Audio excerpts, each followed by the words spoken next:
Regardez le coin en haut à gauche. Ce n'est pas un fantôme. C'est un homme qui vit chez elle depuis 3 semaines sans qu'elle le sache. C'est du frogging et c'est une histoire vraie. Julie pensait vivre seule. Enfin, seule avec son chat, Moustache. C'était une petite maison de banlieue parfaite. Le genre d'endroit où on se sent en sécurité. Mais depuis quelques semaines, des choses étranges se produisaient. Des bruits la nuit, des objets qui semblaient avoir bougé. Le chat peut-être ? Il était vieux, un peu maladroit. Julie haussait les épaules et continuait sa vie. Une nuit, un bruit plus fort la réveille en sursaut. Un grattement juste au-dessus de sa tête. Ça venait du grenier. Le cœur battant, elle se lève. Elle attrape une lampe de poche, monte sur une chaise et pousse la trappe du grenier. Rien. Juste des vieilles potins, vieilles boîtes et de la poussière. Elle se dit qu'elle est juste fatiguée, un peu paranoïaque. Mais le sentiment bizarre ne la quitte pas. Elle commence à remarquer que la nourriture disparaît plus vite que d'habitude. Pas beaucoup, juste assez pour qu'elle doute. Un yaourt par-ci, une tranche de pain par-là. Et cette odeur, une odeur étrange, un peu aigre, qui flottait parfois dans le couloir de l'étage. Encore une fois, elle se raisonne. La maison est vieille, les tuyaux peut-être ? C'est là qu'elle a l'idée qui va tout changer. Elle se souvient d'une vieille caméra de sécurité qu'elle avait achetée après un voyage.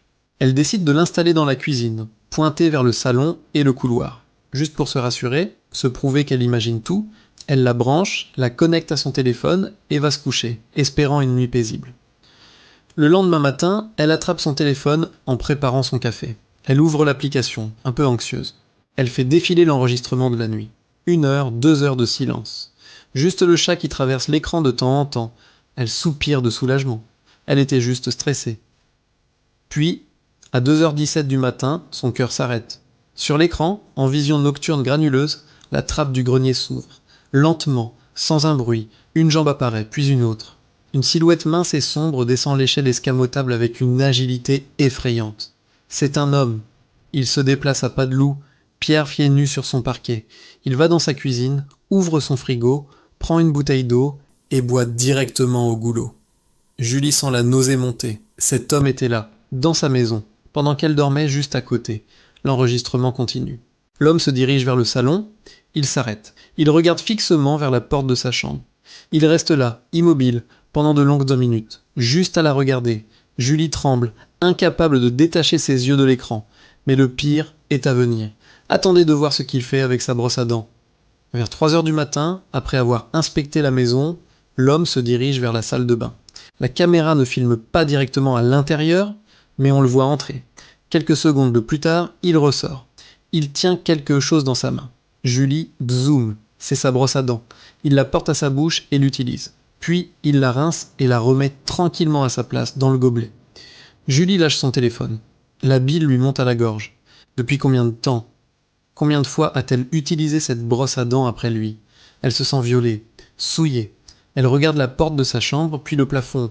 Il est là, juste au-dessus d'elle, en ce moment même. Paniquée, elle attrape ses clés, son portefeuille, et sort de la maison en courant, en pyjama. Dehors, dans sa voiture, elle appelle la police. Sa voix est un murmure tremblant. Il y a quelqu'un chez moi, dans mon grenier. La police arrive en quelques minutes. Ils entrent. Prudent, Julie reste dans sa voiture, les yeux rivés sur sa propre maison, devenue un lieu de terreur. Elle les voit monter. Elle entend des bruits sourds, des ordres criés.